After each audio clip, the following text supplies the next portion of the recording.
All right, guys, welcome to Chapter 8. This chapter, has three sections, but we're only going to be focusing on the first two, which is on cognition and language. Creativity, if you're interested, please read the chapter in the book, or the section in the chapter in the book about that. But we just don't have time to get through the creativity section as well. So we're going to be focusing most on cognition and language. So here are gateway questions. And the first section of this chapter, like I said, is about cognition. This chapter is broken down into these two different sections that we're going to be focusing on: cognition and language. Language is part of cognition, but we're going to be focusing. So, when we talk about cognition, the word cognition means to think in a manner. We're going to be kind of breaking that down a little bit. I don't know if you guys know who this is, but this is Stephen Hawking. He's pretty famous. He's kind of made it into pop culture quite a bit. But he was a theoretical physicist, and he's done a lot of really amazing work. A really smart man, has one of the highest IQs ever recorded, and he really is a person who has changed our understanding of the universe and time, and how all these complex things interact with one another. He's really amazing. But he's also really well noted because of his ALS disease. So he has Lou Gehrig's disease, or ALS. It's a degenerative neuromuscular disorder that eventually makes it so the person, at first they kind of walk with a limp, or they can't use their hands very well. Eventually they need to use a wheelchair. And then because the muscles in their neck and their throat also don't work very well, they can't swallow, and eventually they can't breathe. Usually people with ALS don't live more than a decade or two after diagnosis, but he was diagnosed as a teenager or young adult, and then he died recently in his 70s. He was in this wheelchair. He also had to use a respirator system that would help him breathe. So he had to talk using a computer, and that's what he's kind of known for, is the guy who had to use a computer to speak. He's shown up in shows like South Park and Big Bang Theory. Like I said, he's a super famous guy, very interesting, but he's a person who we really think of as someone who had a special level of cognitive abilities that go way beyond the normal person. So he's a really kind of interesting instance in this type of work. So here's some key terms for us. Cognition. That's the process of mentally representing and processing information, and this can be done using images, concepts, words, rules, and symbols. And we talked about these other two terms way back in our introduction chapter, but it comes back again here. So experiential processing is thought that is passive, effortless, and automatic. And experiential processing is something that we do all the time. It's very low level, very quick. We gave the example back in the intro chapter about watching TV. But experiential processing can also be done for things like face processing. When I see your faces in class, I'm not having to stare at your eyes, your nose, your mouth, your face shape, your skin color, your hair, your outfit, your body shape. I'm not looking at all that.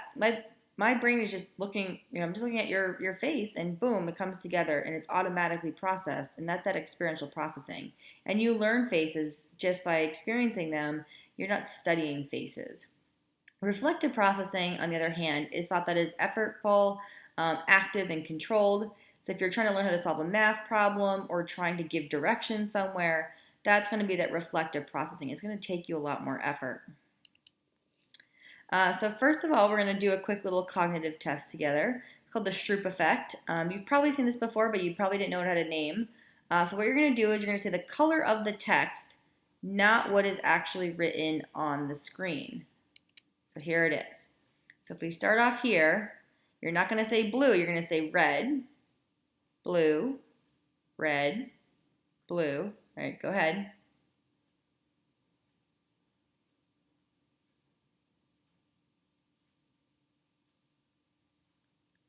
Probably a little bit tricky. You probably wanted to say the name of the color that was written and not the color of the actual font. This effect is very famous. It was discovered by a man named John Ridley Stroop, and so it was named after him. Back in the 1920s, he discovered this little phenomenon, but he actually did it with numbers. So you'd have numbers written on a page, and there'd be three fours, and you had to say that the count of three, and not that there were four of them on the, or it was the number four, but there was three of the number fours. You can do this triple effect with a bunch of different things. It's used in clinical tests. So let's say you were testing the effects of nicotine withdrawal. So you would have people take the test while they were using nicotine normally, and then you'd have them abstain for 24 hours, and they take the test again, and you would see a delay in their ability to do this quickly. Now, what's going on is that you have information that is automatic in your brain, like reading. It's something that you guys are so used to. You guys are teenagers. You've been reading for years. It's an automatic process. But naming colors, you probably haven't had to do that explicitly for years, especially since like probably first grade. So what's going on, oh lovely, is you have these multiple streams of information. You have the automatic stream and you have the secondary stream, and I'm asking you to tell me the secondary stream. And when that's happening, your brain is beginning to clash these two things together, and you're trying to figure out which one am I going to let out of my mouth.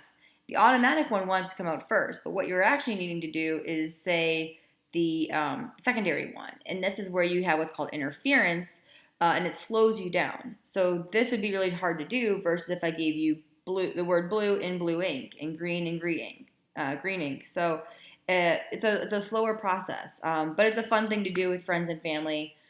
These things go around the internet every once in a while, so now you know what it is. It's a Stroop task. So other key terms for us, image. These are used most often, and it's normally a mental representation that has a picture-like quality, or it can be an icon. So if I asked you, or if I said Statue of Liberty, you're going to imagine the Statue of Liberty. If I said a Dalmatian, you're actually going to picture a Dalmatian in your head. If I say concept, that's a generalized idea representing a category of related objects. So if I said textbooks, you have a concept of what is included in the idea of a textbook. And you know, if I showed you a book, whether that's part of that concept of textbooks. If I showed you a novel, you'd be like, yeah, that's not really a textbook. If I showed you a kid's picture book, that's not a textbook either. Language is a system of words or symbols and rules for combining them, and that's a really important part. It's the rules that we use to combine them that help us think and communicate with other creatures, which is pretty cool. There's a condition that we're going to talk about for a little bit called synesthesia. This is when a person experiences one sense in terms normally associated with another sense. For example, a person will see colors when they hear a sound. So if you hear music, you would actually be seeing different colors kind of float around with different intensities depending on the music. Some people have what's called color grapheme synesthesia. That's when they see letters, so like the S in synesthesia would perhaps be blue or green for that person.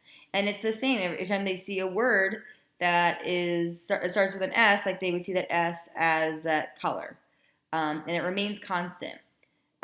Some people, that whole word then, the word synesthesia would become blue, but sometimes they would see each letter differently.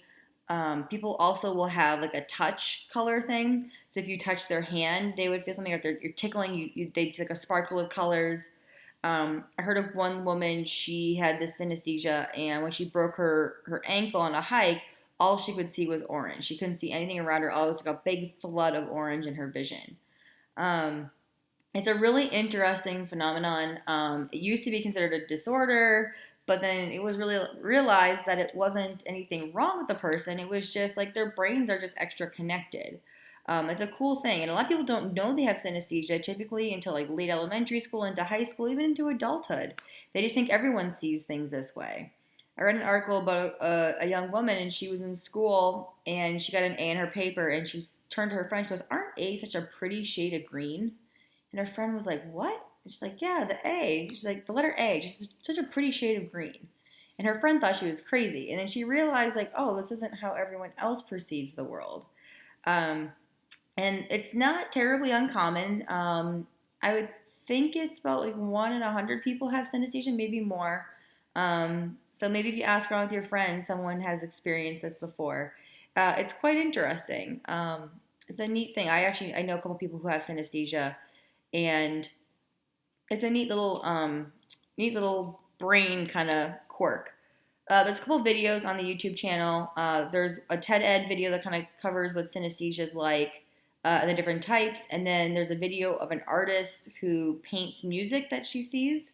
So she's into music, and then she's used that to become a visual artist, and she paints the way that music sounds to her, which is pretty cool.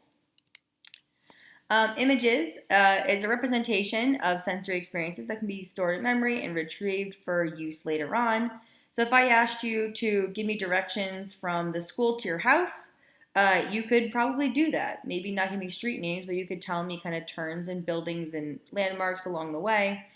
If I asked you to put together a new outfit based off of clothing in your closet, you could visualize your clothes and put things together. Or if I asked you, if you could rearrange your room, you could do that without physically moving the furniture around. You can do that in your mind. Some people are better at mental imagery than other people. It's tougher for some people than others. So, for example, you could use images to make a decision or solve a problem. So you can choose what clothes to wear without getting out of bed in the morning. You could rearrange furniture. If you're at the store, you're like, oh, that would look really good in my house, because you can remember what else you have in your house. You can change your feeling. You can think of a pleasant image to get out of a bad mood. So maybe going to the beach or remembering something funny that happened a previous day. We can also improve or prepare for some action. So you could use images to improve your golf swing. You see this a lot in athletics. They will ask players to imagine doing things, and it will actually improve. Now, you can't just, watch Tiger Woods swing a golf club and then become Tiger Woods. You have to practice this thing physically, but if you're a person who already has some decent abilities, you can improve that way. They also did this really cool study where they put people's hands in casts that immobilize their fingers, and I think they just did like the last two fingers, so your ring finger and the pinky finger, and they immobilized those two fingers. In the one group, they just left them immobilized, and then they measured the strength of the pinky finger after a couple of weeks in the cast. And of course, because you haven't used those muscles, it's atrophied a little bit, so they lost some strength. In the other one, they told them to imagine moving the muscles in your pinky finger back and forth. And the ones who had imagined moving their pinky finger, they hadn't lost as much strength. So there's something to do with the imagery, allow them to kind of maintain some of that usage. It can also help you aid memory. So you could picture Mr. Cook wearing a chef's hat. Maybe Miss Baker, you can think of her baking cookies. And that will help you remember their names. You can also use images to solve problems, so you can zoom in on things. So if I ask you, does a frog have lips? You probably in your mind have to sit there, picture a frog, and then zoom in and say, do they have lips or not? You can also mentally rotate mental images, move through a familiar city, use a map. In this here, on the bottom of the screen, this image, you have to fold up these figures on the lines, and then you have to ask yourself, does this actually make a cube or not, without any overlapping and all sides being covered. Some of them you can, some of them you can't. So you can sit there for a minute and try to put these things together in your mind. Again, some people are really good at doing this kind of thing. Other people really struggle. And it just depends on your usage, but everyone can do this to some extent. It's just, how good are you at the really fine detailed stuff like this type of problem solving. Concepts are these general ideas that represent a category of related objects or events, and we have to ask what features are necessary for an object to be included in that concept, and how flexible should that definition be. So the concept of dog. We all know what dogs are. You knew as a little kid what a dog was. But how would you know if you saw an animal and it was a dog or not? Think of yourself as 4-year-old self. So dogs have 4 legs, they have fur, they have ears and snouts, they have waggly tails. But think of some of the weirder varieties of dogs. So you could say, dogs are generally pretty big. They're maybe 40, 50 pounds. But I have really tiny dogs. I have an 8-pound dog. So my dogs are smaller than cats. They also, they share a lot of features in common with cats. So 4 legs, tails, a snout, ears, hair, and fur. Cats have those too. So how do you tell a cat is different than a dog? And imagine little kids trying to create these definitions, and they might get them wrong sometimes. Especially if kids haven't seen other animals, they might see a horse for the first time and say, "Oh wow, that's a really big dog," because it kind of has a lot of those same features. So the flexibility of the definition of what we consider to be a dog can change, and it's not always super easily understood. Um, so if you were trying to define these things, it can be kind of tricky. So concept formation is that process that we use to classify information into meaningful categories. This is what you do a lot as a little kid, and you can get a little mixed up sometimes. So a conjunctive concept is a class of objects that have two or more features in common. So for an example, an object must be both rectangular and triangular. Red and triangular. For an example, for it to be considered a dog, it has to, have four legs and have fur. Relational concept is defined by the relationship between features of an object and its surrounding. Something is greater than or lopsided. So dogs are generally bigger than cats. Not always, but generally they're bigger than cats. And disjunctive concepts are defined by the presence of at least one of several possible features. An object has to be either blue or circular to be considered part of that concept. So you don't need to memorize conjunctive, relational, disjunctive, but I just want you to understand kind of how these concepts can be defined. Here's a nice little table of this as well. And the one that I really want you to understand is prototype, and that's the ideal model. So we go back to our example of dogs. Like if I just said, I have a dog, what are you thinking of? Are you picturing a stereotypical dog, a golden retriever, maybe a lab? Or if I said I have a cat, what kind of cat are you picturing? You're probably not picturing a Maine Coon cat that weighs 40 pounds. Or you're probably not thinking of those little ones with the short, stubby legs, or a bobcat that has no tail. You're probably thinking of a stereotypical cat. If I say, I'm gonna go pick apples, you're probably thinking I'm gonna go pick those red shiny apples that you see like in picture books. But that's not always the case. We know that there are exemplars, which are specific members of a category that might be different from that prototype. We can also organize concepts into different levels. So a basic category might be pears, but then the superordinate category above that would be fruit in general, and then we're going to focus more on pears, and then subordinate would be a type of pear, like a Bartlett pear. So we have different subcategories within that. Think of the same thing with cars. So a sedan is a basic category, a four-door car. The subordinate might be a Honda Accord or a Toyota Corolla, just a basic four-door car. The superordinate would just be cars in general, but cars can also be coupes, they could be sports cars, they could be vans, they could be trucks, they could be SUVs. And so we have these different categories. And depending on what level you're looking at, basic can kind of change up and down. But there could be sub-subordinate. You could have a Honda Accord XLE or whatever else, terms that they're coming up with, or the year. It could be a 2019 Honda Accord, and that will change over time as well. Schemas are kind of within this area of concepts. So these are representations of a concept stored in memory. And we use schemas to help guide our behavior and interpret new situations. So a schema can be partly these concepts. It also can be what we use to kind of script our behaviors throughout the world. So if I say your schema of the first day of school, you're probably thinking of, all these icebreaker activities, going over class information, syllabus, meeting teachers, kind of maybe being awkward, figuring out where you're going to sit for lunch, being a little lost in the hallway. That's all part of the schema for a first day of school. But if I said a schema for going out to eat at a restaurant, that can change depending on the restaurant you go to. So your schema for McDonald's is very different than your schema for sitting down at a nice restaurant. So if you go to McDonald's and you sit down at a table and wait for a server to come to you, you're going to be waiting a really long time. But if you go to a fancy restaurant and then you walk up to the kitchen window and say, hey, this is what I'd like to order, here's my cash, you're also going to have a really bad experience. So you have to have specific schemas at certain points, but wider schemas at other points. There's a really cool video on Canvas, or sorry, not on Canvas, on the YouTube playlist about how we use schemas to organize knowledge and concepts. So like a little mini experiment for you guys.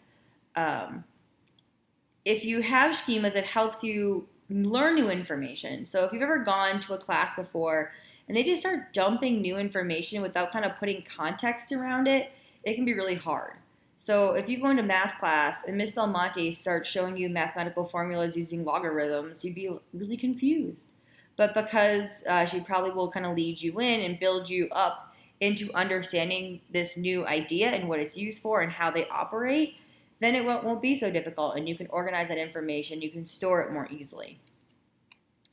There's also people who have really unique ways of thinking. One of these people is a woman named Temple Grandin. She's quite famous because she's made a name for herself in a couple different industries, one of which is animal husbandry, and the other of which is how people understand people with autism.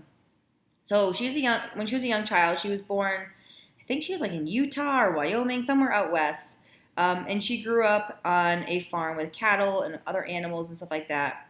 When her mom tried to send her to school, they wouldn't let her come to school because she was nonverbal.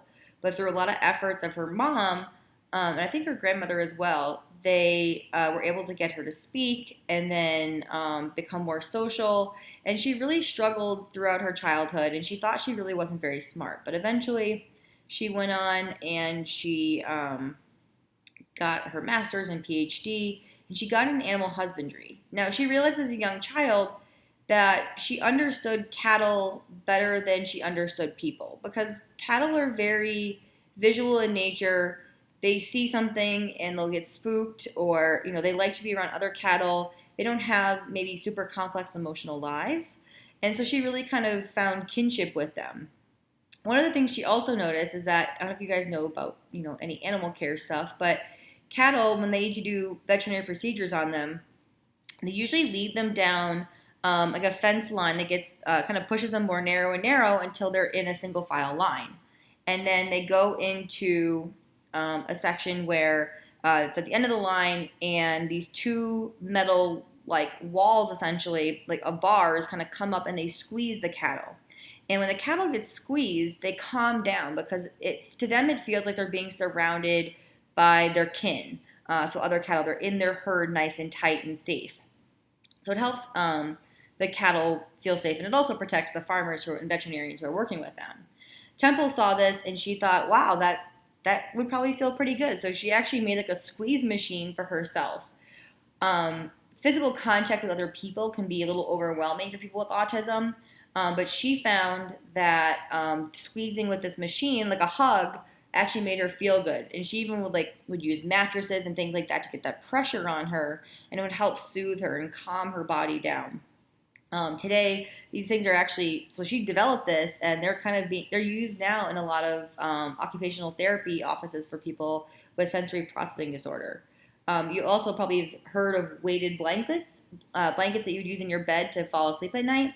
It's the same idea. It helps reduce anxiety because you're given this constant pressure across your body, and that feels really soothing. Temple also found out that she could visualize really complex things much better than normal people.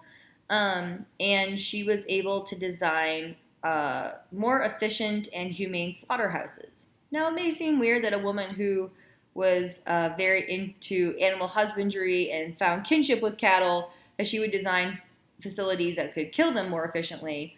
But this is the industry that she worked in, and she was able to make slaughterhouses that made it so that the cattle wouldn't get spooked on the way through. So imagine if you're a cow walking down the chute and you don't have the best vision. You're kind of scared. So things that are moving around could scare you. Or if a hose is across the ground, where you're walking, hoses look like snakes, and so they would stop. And so the ranchers and the people working at these processing facilities would have to be pushing them through, and it would scare the cattle, and it would make it more difficult and make it more dangerous. So she helped design processing factories that were much more efficient and much safer for everyone, the cows and the humans, and making it more humane because the cattle then weren't terrified.